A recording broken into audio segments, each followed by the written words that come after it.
আব্বা আজকে বাজার থেকে সাপ কিনে নিয়ে আসছে রান্না করার জন্য। পলির উপর দিয়ে ধরতে আমার যে ভয় লাগতেছে। সাপ মিন বলতে চিংড়ি মাছ সবারই পছন্দ, কিন্তু এই যে বাই মাছ আনছে মোটা মোটা, এটাকে আমার একদম ধরা সাপ মনে হয়। ছোটবেলা থেকে আমি সাপ অনেক ভয় পাই, অন্য অন্য সব কিছু থেকে সাপ খুবই ভয় পাই। আর আমি বাই মাছটা দেখতে একদম হুবহু সাপের মতো। আমাদের একবার পুকুরে মটর লাগাইছিল, সেই মটরের পাইপ আমার বোন আমাকে ধরতে বলছিল, ধরছি পরে বাই মাছ পেঁচায় ছিল।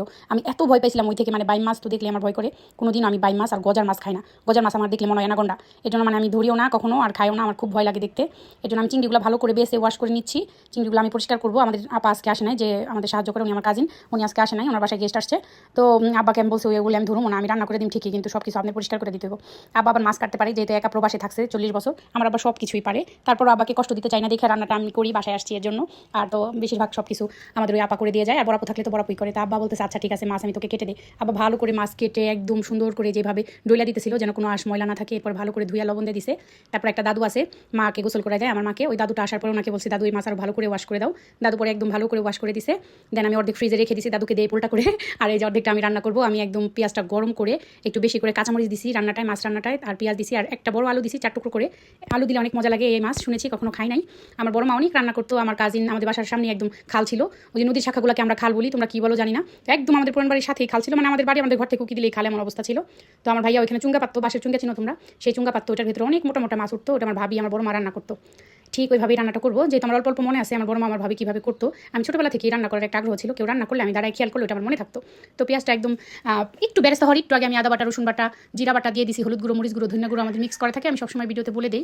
তারপরে ভাজা জিরা গুঁড়ো মিক্স করা থাকে, এটা এই মশলা সব একসাথে দিয়ে আমি অনেকক্ষণ পর্যন্ত পেঁয়াজটা কষাবো। ইদানিং আমার একটা প্রবলেম হয়েছে, আমি তরকারিতে লবণ দিতে ভুলে যাই।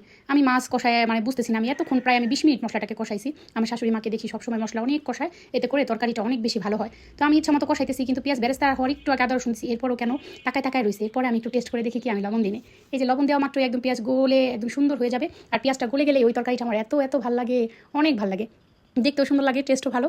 একদম সুন্দর করে কষা কষা করে ফেলতেছি। এভাবে মাছটাকে প্রায় আমি 10 মিনিট কষাবো, অল্প আছে যেন পুড়ে না যায়। অনেকক্ষণ কষানোর পরে আমি একটু পানি দিব, মানে আঠা আঠা ঝোল হইলে এই মাছের তরকারি নাকি অনেক মজা। আমার আব্বা, আমার ভাই অনেক পছন্দ করে। এই যে দেখো আমি একদম অল্প একটু পানি দিছি। আমার ভাইয়ের অনেক ফেভারিট এই মাছ, আব্বাও পছন্দ করে, বিশেষ করে ভাইয়ের জন্য কিনে আনছে।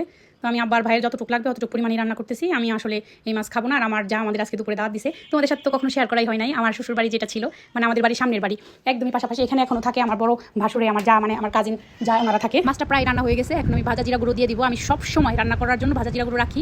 ভাজা জিরা গুঁড়ো আমি অলরেডি দিয়ে দিছি। এই যে দেখো কারি আমি চুলা থেকে নামাই ফেলছি, মাটির চুলার রান্না অনেক টেস্ট হয়। তারপর আমি একটু ভেন্ডি ভাজি করে নিব, একটু না, এখানে 1/2 কেজির উপরে আছে ভেন্ডি। ভেন্ডি ভাজি করলে কার কার এমন সবুজ থাকে, মাটির চুলায় করলে ভেন্ডি ভাজিটা এত মজা হয়, একদম সবুজ কালার থাকে, সেদ্ধ হয়ে যায়, অনেক ভালো লাগে। আর আমার শাক ভাজি সবসময় সবুজই থাকে বেশিরভাগ আমি যদি করি। এটা অবশ্য আমি আমার শাশুড়ি মার কাছ থেকে শিখছি। আমার শাশুড়ি মা বলছে যে একটু বেশি করে তেলের পরিমাণটা শাক ভাজিতে দিতে হয়, আর তত্ত্ব জাল দিতে হয়, তত্ত্ব জাল মিন জালটা অনেক জোরে দিতে হয়, আর অনবরত লাগতে হয়। যদি ভালো লাগে তোমাদের রেসিপি, অবশ্যই মাছটা একদিন রান্না করে দেখতে পারো।